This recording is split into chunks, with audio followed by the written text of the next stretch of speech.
In this series, we go over cards currently on the modern ban list. And today, we're going to go over a few cards I know people have been waiting for, as well as some cards that saw play in very complex decks. So you might want to strap in, because this one's going to be pretty long. Starting us off, we have Krark-Clan Ironworks. This is an artifact with a mana cost of 4, and has the ability to sacrifice an artifact to add 2 colorless mana. Krark-Clan Ironworks was banned in January of 2019. So why was Krark-Clan Ironworks banned? So, to understand this, we need to understand the combos that Krark-Clan was used in. Before we can do that, we need to go over a few niche rules interactions. Let's start with a simpler example. Let's say we have Ironworks, Mirror Retriever, and Chromatic Star in the battlefield. Mirror Retriever is a 2-mana artifact creature with the ability where whenever it dies, you return another target artifact from your graveyard to your hand. Chromatic Star is an artifact with a mana cost of 1. It has the abilities where you can pay 1, tap, and sacrifice it to add 1 mana of any color. It also has the ability where, whenever it's put from the battlefield into the graveyard, you draw a card. So let's say you want to sacrifice both your Retriever and your Ironworks to make 4 mana, and then use the Retriever's ability to return your Ironworks to your hand. This usually wouldn't be possible, as you either have to sacrifice your Retriever first, meaning your Ironworks won't be in the graveyard at the time it triggers, or you have to sacrifice your Ironworks first, meaning you can't sacrifice the Retriever for mana anymore. However, Magic has a few specific rules about when you can use mana abilities, and how abilities trigger while you're casting and resolving spells. You see, Ironworks' ability is what's considered a mana ability, because it adds mana, and fits a few other restrictions, such as not having a target. This means you can activate while trying to pay the cost for spells or abilities, whereas normally you can't activate other abilities while you're paying for something else. Additionally, another rule is that triggered abilities won't go onto the stack until you finish paying for a spell or ability, or the effect that triggered them finishes resolving. What this means is that we can go to activate Star's ability, which will cause the game to prompt us to use mana abilities. Then, while paying the cost for Star's ability, we activate our Ironworks and sacrifice both Retriever and itself to add 4 mana. Since we're still in the process of paying for Chromatic Star's ability, we won't put Retriever's ability onto the stack until after we finish paying for it. So now we can pay the 1 mana for Star, and its ability will resolve and add 1 mana of any color. At that point, Retriever's ability will go onto the stack, and technically, Star's ability to draw us a card will as well, but that's not important here. Now that both of our Retriever and Ironworks are in the graveyard, Ironworks is a valid target for Retriever's ability. So by using the fact that abilities can't trigger until after we finish paying for a spell or ability, we can get around the catch-22 to use Retriever to get our Ironworks back. This principle was used by a very powerful deck called Eggs, because it ran a bunch of 0-mana artifacts, which sort of look like eggs. Magic has a tradition of naming combo decks after breakfast and breakfast foods for some reason, and that's also contributed to this name. The deck used a far more complex version of this combo that involved a lot more moving parts, which we'll go over right now. First, we need to introduce a couple more cards. First off, we have Mox Opal, another card banned in Modern. This is a 0-mana legendary artifact that you can tap for 1 mana of any color, but only if you control 3 or more artifacts. Opal was banned after Ironworks, so it was used in this combo. The other card is Scrap Trawler. This is a 3-mana 3/2 artifact creature with the ability where whenever it or another artifact is put into your graveyard from the battlefield, you return another target artifact with a lower mana value from your graveyard to your hand. So if a 3-mana artifact dies, you can get back an artifact that costs 0, 1, or 2 mana. So what you would do is get all 5 of these cards into the battlefield. First, you tap your Mox Opal for 1 mana of any color. Then you activate Chromatic Star, and since you're activating an ability that asks you to pay mana, we get to activate abilities without anything triggering until the ability resolves. Now we sacrifice Opal to our Ironworks, making 2 mana, and Trawler will uselessly trigger, as there are no artifacts with a negative mana cost. Now we have 2 colorless and 1 mana of any color. We'll just use red mana for the rest of this example. Next, we sacrifice our Retriever to Ironworks. This gives us a total of 4 colorless mana and 1 red mana. And both our Retriever and our Trawler will trigger once we finish paying for Star, Retriever grabbing any other artifact, and Trawler getting an artifact that costs 1 or less black. Next, we sacrifice our Ironworks to itself to make 2 more colorless mana. Now we have Opal, Retriever, and Ironworks in our graveyard, 2 Trawler triggers, and a Retriever trigger waiting to go into the stack, and 6 colorless and 1 red mana. Now we pay for Star, getting to draw a card, and turning a colorless mana into a red mana. Now all of our triggers will go into the stack, and Trawler will see our Star die and give us another trigger. So our current status is Opal, Star, Retriever, and Ironworks in the graveyard. A Retriever trigger, and 3 Trawler triggers getting back an artifact that costs 0, 1, or 3 mana or less back. We also have 5 colorless and 2 red mana. With our triggers, we can get back all 4 of our artifacts. Now, these cards have a combined mana cost of 7, so we can cast them all again. So we've ended up back in this same spot, but we've drawn a card, so we can loop this as many times as we want to draw our whole library. Next, we repeat this loop, but we sacrifice our Trawler instead, meaning that the loop will cost 1 less mana to do, meaning we can net 1 red mana. Once you got infinite cards and infinite mana, the deck would recycle Pride Spellbomb, an artifact that you can pay 1 red and sacrifice to deal 2 damage to any target to burn your opponent to death. If you're wondering why we need to do all of this while paying for Star, the reason is the same as in the simpler example. We need to use Retriever to get back Ironworks. Trawler can't ever get our Ironworks back, because it only lets us get cards that cost less than whatever we sacrifice. The only way for us to get our Ironworks or our Trawler back, if we sacrifice that instead, is to use Retriever. And since we have to sacrifice it at an earlier step in the combo, we have to use the mana window technique to hold off the card triggering until after we finish sacrificing everything. Now that we've gone through this entire combo, we can discuss what was so problematic about it. First off, the combo was very strong. It could be powered out very quickly with the help of Mox Opal, and the ability finds their cards very easily thanks to being able to cycle their stars and the card Ancient Stirrings, a sorcery for 1 green that lets you look at the top 5 cards of your deck and grab any colorless card from among them and put it into your hand, and throw the rest on the bottom of your deck in any order. This card was extremely helpful for putting this combo together. Now, besides being very strong and consistent, the deck had 2 more issues, taking a very long time to actually perform the combo, and requiring very specific rules knowledge. The time issues were skirted around by players usually conceding or allowing players to take shortcuts, but this takes a lot of communication. The other issue was a lot harder to get around. The fact that the deck used such a specific, difficult rules interaction to work made it a huge headache for a lot of players and judges. Players kind of needed to know how this worked to both play the deck and play against it. This leads to a few issues. First, lots of judge calls end up happening, contributing to the issue of the combo taking too long and slowing down tournaments. The second issue is that it makes understanding the rulings very important for being able to win. Now, understanding rulings is considered a skill in Magic, and knowing how the game's rules works and knowing how to use them to your advantage is a big deal. However, there is a point where knowing rulings is something that judges are supposed to do, not players, and Wizards felt these rulings crossed the line in terms of being too specific and cryptic to be allowed to exist.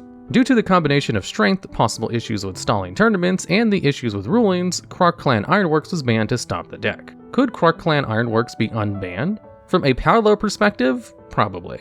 The banning of Mox Opal makes the deck much worse. Without it, the loops we mentioned don't exist anymore, and you'd have to use some other random 0 mana artifact, which wouldn't add any mana and would make it so that you couldn't perform the loops properly. Now, there might be some very niche way to get the combo to work that I don't know about, but whatever it is, it would be far worse than Opal. This is a big enough hit that Ironworks could possibly come off the ban list with no issues.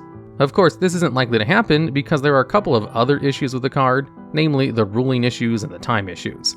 These problems won't go away, but if Ironworks was bad enough to not see play, as it likely would be, they wouldn't come up anyway. How could Krark-Clan Ironworks be fixed to be unbanned?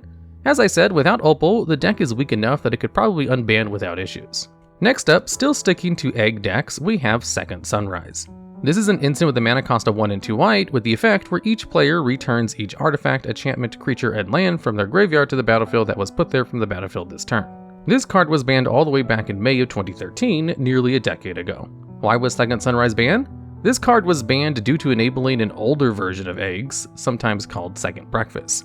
The main engine of this deck was using Reshape, a sorcery with a mana cost of X, or any amount of mana, and 2 blue, with the additional cost that you have to sacrifice an artifact that allows you to search your library for an artifact card with a mana value of X or less and put it onto the battlefield. The deck would sacrifice any of its many eggs, paying 0 for X, to go find Lotus Blue. This is an artifact with no mana cost, meaning it technically has a mana value of 0, and has to spend 3 for 0. This means you can pay 0 to exile it with 3 time counters, and then during each of your upkeeps you remove a time counter. When the last is removed, you can cast it without paying its mana cost. Additionally, Bloom has the ability where you can tap and sacrifice it to add 3 mana of any one color. This is a reference to the extremely powerful, extremely expensive, and extremely banned Black Lotus, with the same ability but no suspend. Once they have blooms on the battlefield, you would float your board with cheap eggs like Chromatic Spear, Chromatic Star, and Conjurer's Bauble, which all let you sacrifice them to draw a card. So you crack all your eggs for mana and cards, and then you cast either Second Sunrise or Faith Reward, which basically do the same thing, but Reward costs 1 more mana to get all your eggs back. You use Conjurer's Bauble to put them back on top of your deck, shuffle your deck with an effect like Scalding Tarn, and draw a whole bunch of cards and hope to draw into 1 of your 8 copies of Sunrise to do this all over again. It's also really easy to draw more eggs or more ways to get blooms out, since once the loop happens, it's pretty easy to snowball into getting more and more mana and cards. It would usually win by looping Pride Spellbomb, just like more modern day egg decks. So why was this card banned, especially since Face Reward is still unbanned? Well, eggs had a really big problem, beyond just being a very annoying deck: the amount of time it took.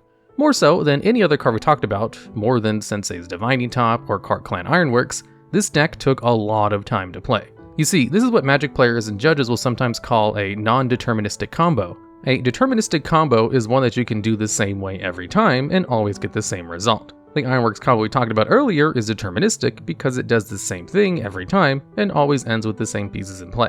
However, the second Sunrise version of this combo requires you drawing specific cards from the top of your deck. Sure, you'll usually draw the right cards, but you can fizzle by drawing the wrong cards. This means you can't shortcut the process at all. With Ironworks, once you demonstrate the loop once and tell your opponent how it works and what the result is, you can say, I'd like to repeat this loop X times, and skip the nuts and bolts and skip to the board state the loop would result in. However, with a non-deterministic combo, you can't loop it at all. You have to do it the slow way every time. Even worse, because of the risk of fizzling, egg players would often sit and decide after seeing what they draw if they want to keep trying to combo off or stop there and try again next turn. This means that after every play you'll have to wait for 10 or 20 seconds while they go over all the factors and try to decide what to do. The length of the combo, the fact that you can't shortcut it, and the fact that it requires so much thought to pilot means that the deck can take turns that take 20 or so minutes to complete, sometimes taking multiple 15 or 20 minute turns in a single game. This gets even worse when you go into Magic's time rules. When a game goes to time, the player gets 5 turns to finish their game, starting on what's called turn 0, and going up to turn 5. Because you have to finish all 5 of those turns, after an hour for games to be completed, egg players could take a 20-minute turn before ending their game, holding up tournaments for an hour or more in the worst case scenarios. Due to how problematic this is for running events, the card was banned on top of being a very strong combo deck. Could Second Sunrise be unbanned? No. Only because of time problems. The deck might not even be that strong nowadays, as there's been quite a bit of power creep, though the deck has gotten some new toys like Whir of Invention. However, due to the fact that one player playing this deck anywhere in the tournament can stall an event for so long, means that either the deck needs to be banned, or the time rules have to be changed. And we aren't going to be changing the time rules for one singular card. How could Second Sunrise be fixed to be unbanned? The only real fix is having the card exile itself when it resolves so you can't recycle it. Though with face rewards still being able to recycle itself and the deck still having 8 copies of the effect, it would probably still be too much and cause too many time problems. Really, having more than one version of this card in Modern is probably just too much. Next up, we have Birthing Pod. This is an artifact with a mana cost of 3 and 1 Phyrexian green, meaning it can be paid with either 2 life or 1 green mana. It also has the ability where you can pay 1 and 1 Phyrexian green to tap it and sacrifice a creature to search your library for a creature card with a mana value equal to 1, plus the sacrificed creature's mana value, put it into the battlefield, and then shuffle. This card was banned in January of 2015. Why was Birthing Pod banned? Pod is basically a repeatable tutor for creatures, which, as it turns out, is really strong. There are tons of great value creatures, like Eternal Witness, Icefang Coatl, and on-math Locus of Creation that it can find for you. Even better, you can basically construct a specific chain of creatures that Pod can grab for you, usually ending in a combo with a card like Kiki-Jiki Mirror Breaker. This is a card that you can tap to create a copy of a target non-legendary creature with haste, but you have to sacrifice it at the end of the turn. With a card that untaps a creature when it enters the battlefield, like Pestermite, you can make an infinite number of tokens and win the game. This is only one of the multiple combos Pod can help you put together. Pod was so good, not only at helping you find combos, but even just at finding the cards you wanted in a given moment, that it was banned because Wizards thought it was making creature decks too homogenized in the format. Could Birthing Pod be unbanned? This is a soft yes. There are other cards that are similarly good at what Pod does, namely Elemenary's Call and Eldritch Evolution, and they do mostly the same thing that Pod does, and they haven't made creature decks too strong or homogenized. Now, Pod is definitely a lot better than these cards, or other cards that are similar to it, and it being a Phyrexian mana card means it can bleed into other colors more. Still, the power level of Modern has risen a lot, and the downside of Pod's mana and life investment has gotten a lot higher, so it wouldn't be anywhere near as dominant as it used to be. Not to mention, this is a card that a lot of players kind of want back, so it could come off the ban list and be fine. It might be worth considering just to give players what they want, though this isn't usually the approach Wizards takes to ban lists, so it's pretty unlikely to be actually get banned. How could Birthing Pod be fixed to be unbanned? It doesn't necessarily need to be fixed, but if Wizards wanted to make a weaker version of it instead of unbanning Pod, they could simply change the Phyrexian green mana to normal green mana. The ability for non-green decks to play this card is one of the reasons it isn't a solid yes for an unban, as other similar creature tutors require actual green mana to use. A version without Phyrexian green mana would probably be the best compromise overall. Next up, we have Splinter Twin. This is an enchantment aura with a mana cost of 2 and 2 red. It has Enchant Creature, and the enchanted creature gains the ability where you can tap it to create a token copy of itself. The token gains haste, but you exile at the beginning of the next end step. This card was banned in January 2016. Why was Splinter Twin banned? Splinter Twin was part of a 2-card combo that was able to win the game on turn 4. Since Twin basically gives Kiki-Jiki's ability to any creature, you can basically use all the same combos with it. This means that with cards like Pestermite, you can simply use the ability to make a copy, use that copy to untap the original, and rinse and repeat until you have a swarm of hundreds of Pestermites to kill your opponent with. Now, a lot of people may ask if this is really ban-worthy. After all, Kiki-Jiki does the same thing, and he only costs 1 more mana. However, this 1 mana matters a lot. This means you can get the combo down a whole turn earlier, making it far, far stronger than Kiki. No deck would run Kiki as a combo enabler if it can get away with running Twin instead.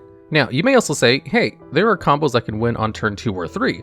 How could a combo that's so much slower than that require a ban? The thing is, unlike other decks like Colossus Hammer and Infect, which win very quickly, the Splinter Twin combo is very low maintenance. You can kind of just throw it into any blue-red deck, usually control decks. Unlike lots of other combo decks, which are built around trying to find the combo pieces and pull that combo off as soon as possible, Twin decks were usually focused on playing a fair control game until they find the combo and pull it off. Rather than slam their combo pieces into play whenever they could, they would wait until their opponent was tapped out and cast their Pestermite or Deceiver Exarch during their end step once they knew their opponent couldn't respond, and then go for the combo. This was something that a lot of different mid-range and control decks could easily fit into their strategy if they were in the right colors. More so than the fact that the deck was good, the fact that this combo was pushing blue-red X decks to become Splinter Twin-less worried Wizards, so they banned the card to allow more blue-red strategies to flourish. Could Splinter Twin be unbanned? Yes, absolutely. Currently, the best deck in Modern is Izzet Murktide Regent, an Izzet aggro deck. This deck would have no interest whatsoever in playing the Splinter Twin combo, so it wouldn't cause any homogenization of the format. Splinter Twin decks would be strong, but they wouldn't force every Izzet deck to be a Splinter Twin deck. Some players will argue that this homogenization of the format was never really taking place, but what we should focus on is that it certainly wouldn't be taking place anymore. How could Splinter Twin be fixed to be unbanned? Splinter Twin could probably unban without any real issue, so it doesn't really need to be fixed. The last card we'll talk about in this episode is Deathrite Shaman. This is a 1/2 elf shaman with a mana cost of 1 hybrid black-green mana, meaning it can be paid with either 1 black or 1 green mana. It has the ability where you can tap it to exile a target land card from the graveyard and add 1 mana of any color. You can pay 1 green and tap it to exile a target creature card from a graveyard and gain 2 life. Finally, you can pay 1 black and tap it to exile a target instant or sorcery card from the graveyard and have each opponent lose 2 life. This card was banned in February 2014. Why was Deathrite Shaman banned? Deathrite Shaman does way too much for far too little investment. Shaman is able to fix your mana and ramp you off of either a black or green land, which is something no other card can do. Now, you do have to have lands in graveyard to exile it in order to be able to activate this ability, but that's pretty much a guarantee, as just about every deck in Modern relies on fetch lands for mana. So both graveyards should have plenty of fodder for Shaman. This is really problematic, as this level of ramp and color fixing makes 4-color decks very easy to run. We've talked about other cards that cause this issue before, but Deathrite is by far the most powerful of the bunch. Unlike other color fixing cards, Deathrite both accelerates your game plan and has 2 other extremely useful abilities. Gaining and draining life are both really good effects to have stapled onto an already useful card, as there are tons of situations where they might come up. Not to mention, being able to exile cards from your opponent's graveyard can mess with their game plans a lot. It can stop them from reanimating a big creature, or get spells out of their graveyard before they can flash them back. Now, there are cards that can do something similar to Shaman already in the format, namely Birds of Paradise. However, Birds has a few big downsides compared to Shaman. Not only does it not have its other 2 very useful abilities, it also always costs a green mana, whereas Deathrite can cost a black mana if you wanted to. The fact is, Deathrite is a 1 mana card that's extremely easy to cast, lets 4-color decks be extremely good, and is relevant all the way until the late game thanks to its other 2 abilities. This is why the card is banned. Even when compared to other cards that make multicolored decks too easy to play, Shaman is especially strong. Could Deathrite Shaman be unbanned?